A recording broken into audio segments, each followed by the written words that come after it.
uma intervenção antiga, onde esses rios foram reutilizados, tá?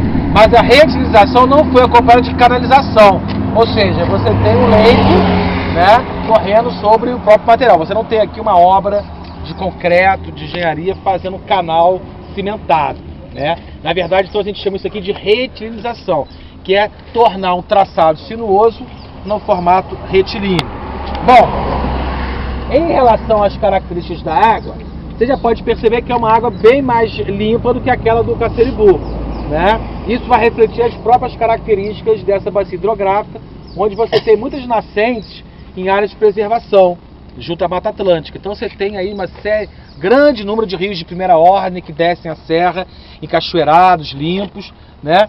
E isso então aumenta a qualidade dessas águas, só que elas passam já por áreas ocupadas, né? Tem o núcleo urbano de Guapiaçu, aqui é um pouco adiante na estrada, tem uma entrada, tem lá um núcleo, né? Um aldeamento de Guapiaçu, e já tem alguma contribuição de poluição, mas não é nada comparado com o que ocorre naquela outra porção muito mais urbanizada. Então, você pode ver aqui a vazão, é uma vazão considerável. Você não tem aqui uma super vazão, mas é uma água que pode estar sendo acumulada. A grande questão é o seguinte, né? Qual a área que vai ser inundada, quem é que vai ser atingido, por quê, de que maneira, como é que vai ser esse processo.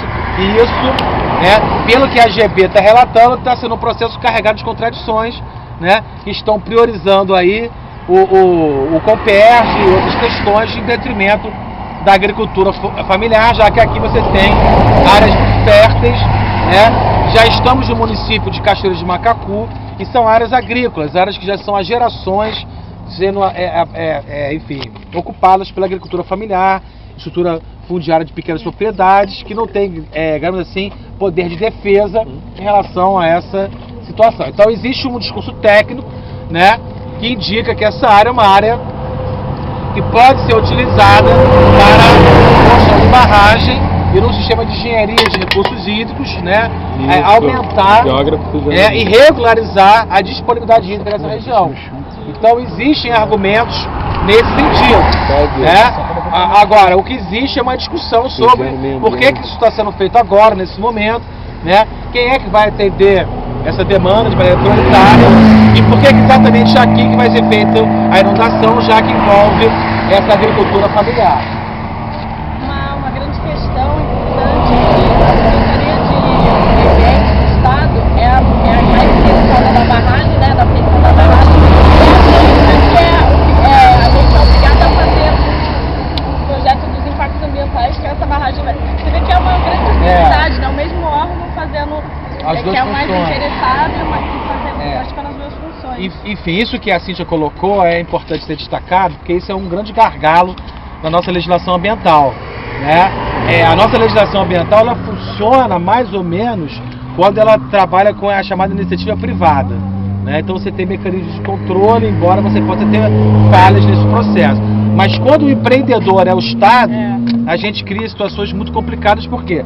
Porque o próprio Estado tem que fiscalizar a sua intervenção, né? Então o Estado do Rio de Janeiro, ele que está sendo responsável por esse projeto, porque é uma contrapartida do Estado que trouxe a refinaria da Petrobras. Então a Petrobras está aí, digamos, está representando a União, né? E o Estado do Rio de Janeiro tem todo o interesse de facilitar, digamos assim, a implementação desse empreendimento. Então isso começou desde lá do licenciamento ambiental do Comperj, onde foram colocadas 4 possibilidades de arrumar água, tá? Dessas 4 possibilidades, uma é transposição do Rio Grande, tem que atravessar a Serra do Mar, é uma água que está muito distante. Outra é aproveitar o sistema de Guandu-Ribeirão de Lages, que também está a quase 140 km de distância. A outra opção é o Juturnaíba, que é a represa do São João, que abastece a região dos lagos, que já é uma área com deficiência hídrica. E a outra opção é o Guapiaçu, é a mais próxima, né? Tem essa vazão. Então, dentro do licenciamento ambiental que já foi aprovado por Comperj, tinham essas 4 possibilidades. E agora o governo do Estado está tocando essa obra. A grande questão é o seguinte: a Secretaria de Meio Ambiente, que teoricamente seria o órgão para fiscalizar ela na verdade pertence ao mesmo autarquia estadual que está fazendo a obra. Fenômeno semelhante aconteceu no asfaltamento da chamada Estrada Serra Mar, quando a Secretaria de Obras tocava a estrada e a de meio ambiente fiscalizava, mas o governador é o mesmo. Então imagina você, né, o governador liga para o secretário de Obras: eu quero a barragem pronta, né? O secretário de meio ambiente está arrumando problema. Ou seja, isso cria uma incompatibilidade de funções, né? Você fazer a obra e fiscalizar essas questões. Mas isso é uma coisa que já é um problema da própria legislação ambiental brasileira, né? Quando o Estado é o empreendedor, acaba que ele mesmo fiscaliza a sua atuação. E aí aí a questão fica um pouquinho mais carregada de complexidade, né? Mas basicamente esse ponto é para discutir essa questão, para vocês verem um trecho retilinizado do Rio Guapiaçu, que não é uma água, digamos assim, totalmente preservada, já tem alguma contribuição, mas muito diferente do Cacerebu. Então você vê que é uma água de boa qualidade, né? Que não exige grande custo para a sua utilização como água potável. E se você fizer uma grande barragem, né, você não vai mudar a vazão do rio. A vazão do rio ela vai continuar a mesma, só que você vai ter um grande volume de água acumulada. Se tiver um período que chover pouco, você pode utilizar água guardada. Ou seja, a jusante da barragem você vai fazer uma vazão constante, né? Agora a vazão é a mesma. Se você começar a usar mais água do que é reposto por ano, o nível começa a descer. Vocês estão observando pela mídia o que está ocorrendo em São Paulo, onde o sistema Cantareira já está com menos de 10%. Ou seja, a água não está chegando, mas estão continuando usando a barragem. Ou seja, está tendo mais saída do que chegada, e isso gera o esvaziamento da represa. Então, a obra de engenharia da represa ela dá uma margem. Tá? No verão, quando chover, tem água guardada, usa água. Ano que vem enche de novo. Então você tem uma margenzinha. Mas o aporte de água ele não se multiplica. A disponibilidade hídrica é essa. Isso aqui vai ser o que vai estar chegando na barragem, vai ser o que vai estar podendo sair da barragem sem comprometer o seu nível.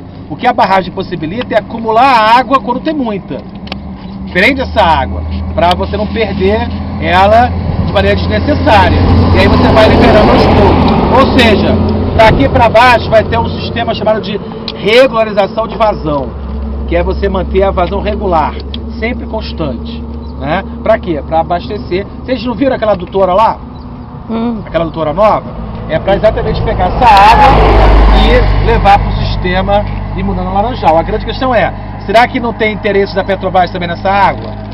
Já que pela a solução atual, eles vão utilizar o esgoto tratado da chamada Estação Alegria, que é ali na zona norte do Rio, ali no centro. Só que essa obra não foi feita. Então o Copérgia está em vias de começar a funcionar. A tubulação que tem que passar por dentro da Baía de Guanabara não foi feita.